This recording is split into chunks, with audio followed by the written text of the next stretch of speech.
using this camera, the same onboard microphone. So I know how it sounds. It sounds pretty decent. It's gonna sound good in, whoops, drop the camera. Sony ZV1 M2, Sony ZV1 Mark II, second generation. Got the first generation right here. Been using this camera for quite a while, probably for the better part of 2 years. Great camera. So let's see how the Mark II looks compared to it. I don't have a top down. We're gonna do this the old fashioned way. Bunch of paperwork. So see, we have this, probably the camera. Go look at the camera. There is the microphone grill. Compared to the standard one, the holes are much more fine on this one. On the Mark II, it looks like the holes are bigger, which is nice. Still see we got the hot shoe. The tripod mount over here, so you could open the door. That's great. So yeah, there's the actual camera. Inside here, let's see what's in this one. This is a new style. Looks like wind muffler. Here's the older wind muffler. So this is how the standard ZV1 looked with the older wind muffler. The new one's gonna look. So I think the old one looked a little bit better with that gray fuzz. This looks more like one of those 90s troll dolls, but hey, it's a tool, it works. And in this side, this is probably the battery. Yep, same battery. I think I'm up to, as I drop them all, the 4th battery I've got, so I gotta charge this one. I've also got one in the ZV1. That is what you get. You get the camera, you get the battery, you get the wind muffler. The wind muffler's on, you get the wind muffler, so this is pretty much what comes. You don't get a charging cable, you don't get a charging brick. Honestly, this is all you need. So what I also like to do, I like to put a small rig cage on there, and the small rig cage for this one actually has a little bit of a thumb screw that you could very easily, you don't need a screwdriver, so if you're out in the field and you're doing some camera work with this and it gets loose, you don't need a tool. You can just tighten this by hand. So that's a nice touch that small rig did that. With this one, with the standard ZV1, you do need that Allen key. Nice touch, small rig, thanks for doing that. I always use this one with a small rig cage. I just think that the grip fits better. So why? Why did I buy the Sony ZV1 Mark II when I've already got the Sony ZV1 original one? Well, there's a couple of reasons, and there are 3, maybe 4, but 3 main reasons. The first one is going to be this right there.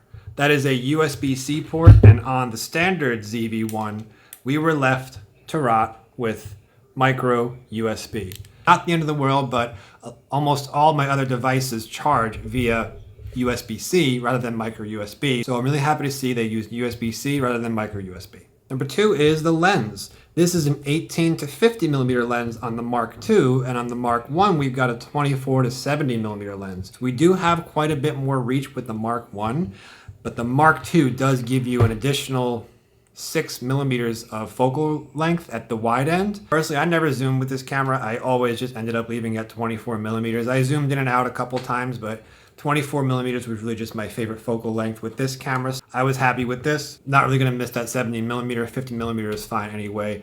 I'd rather give up a bit of reach on the long end of the lens to get that wider lens. That way when you're actually standing, holding it in front of you, vlogging, you don't have to hold your arm all the way out. The next thing that really appealed to me, we're gonna have to test out. So talking about the lens, I always felt like 24 millimeters was wide enough.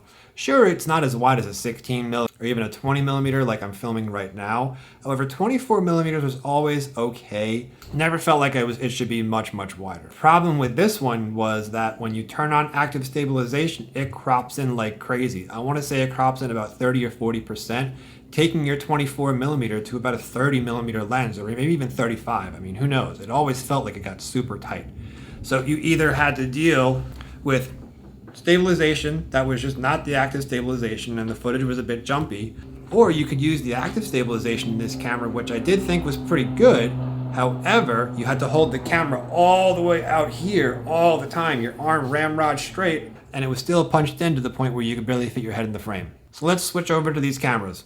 All right, we've got the Sony ZV1 Mark II over here, and we've got the ZV1 Mark I over here, and we are going to use the Rode Video Micro 2 audio. I've got the furry wind muffler on. It just fits out of the frame on this 18 millimeter wide shot.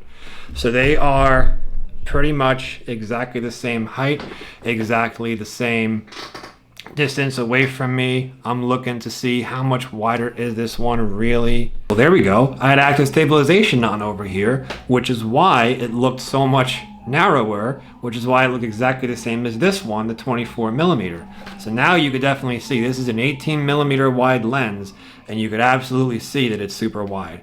This one, 24 millimeter, they're both. I am just touching the front of the lens. This is fully arm's length away from me right now, so there's my fingers. I'm just able to touch the lenses right there. Standing up,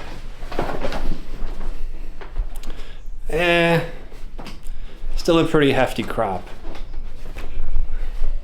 Still a pretty hefty crop. Still probably about a 24 millimeter with the active stabilization, but it doesn't have any other type of stabilization either, so it's just acceptable. Just acceptable. This crops into 24 millimeter, whereas the other one, the ZV1 Mark I, crops into a much tighter angle, which we'll show you right now. Right.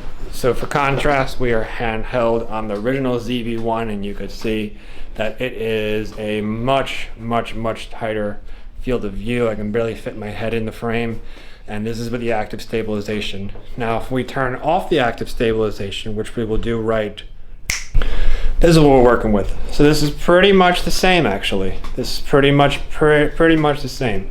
You know what it is? I'm still used to using the ZV1 with that 20 millimeter lens that I'm used to holding the camera a bit closer to me, but this one's so much lighter. But this is the standard stabilization, no crop at all. This is just a lens stabilization, and we are still at 24 millimeters, and my arm's getting tired from holding these cameras. Very similar. I was expecting the ZV1 Mark II to be a bit wider, honestly, but it looks like they're still applying the same crop factors. Not as good as I expected, honestly, but a little bit wider is nice. So another thing about this camera that actually is good, but it's become a moot point for me, is microphones. Now, I almost always have found that I like using a microphone, whether it's a microphone like this, the Rode Video Mic Rode 2, with this big fluffy windscreen on to help with the wind noise, the Sony ECM G1, the baby one, or the one that I recently got, the Sony ECM B1M. I'd rather go the extra step to actually slide one of these microphones on just to have better audio quality, because audio quality trumps image quality all the time. I'd rather be using this camera with shaky footage, the ZV1 Mark I, and this microphone than a camera with super smooth footage, but the microphone's not as good. Let's see how this sounds. I'm pretty sure it's the same microphone that they use in this camera, the same onboard microphone. So I know how it sounds. It sounds pretty decent. It's gonna sound good in, whoops, drop the camera. It's gonna sound okay in a scenario like this. It's gonna sound okay in a quiet area. The second you start to get into more of those louder areas, you're gonna need something, at least something like this little baby shotgun microphone to help isolate your voice. We're gonna compare the audio quality from the onboard microphone on the Mark II. This is the Mark II, and this is the Mark I. I think it's gonna sound more tinny on the Mark I. The Mark I was okay, but the good thing with the Mark I is it did have this wind muffler. This wind muffler actually did a great job of cutting down the wind noise. The audio right now is from the Mark I. We're going to switch back to the Mark II. The microphone is taking sound from the front of the camera. Now it's from all directions, but this is a quiet room. Now it's the back of the camera. Now you probably can't hear me as well. Auto is good as well. I always like to just tell the camera, listen to the front, and then you can just manipulate that.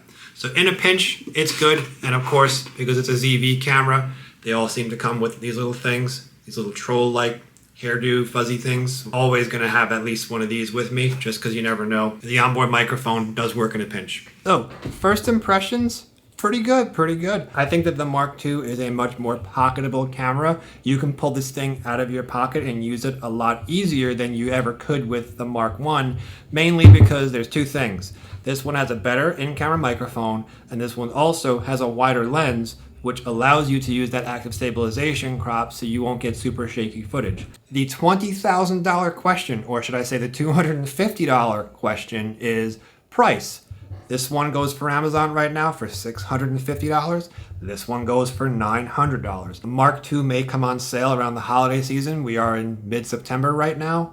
But think about that. If you get this one, you're saving $250 over if you would just get the Mark II. Maybe with that $250, you can buy a super nice microphone like this. Or you can turn around and buy an in-studio microphone like this and a little vlogging microphone like this. Still, I mean, it's not as pocketable, but it's not really as bulky either.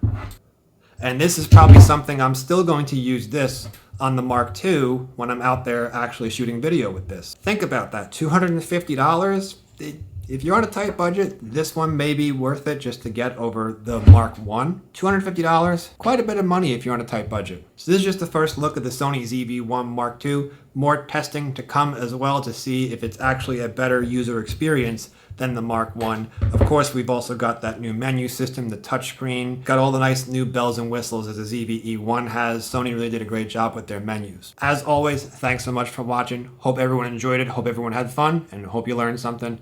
Talk to you in the next one. See ya.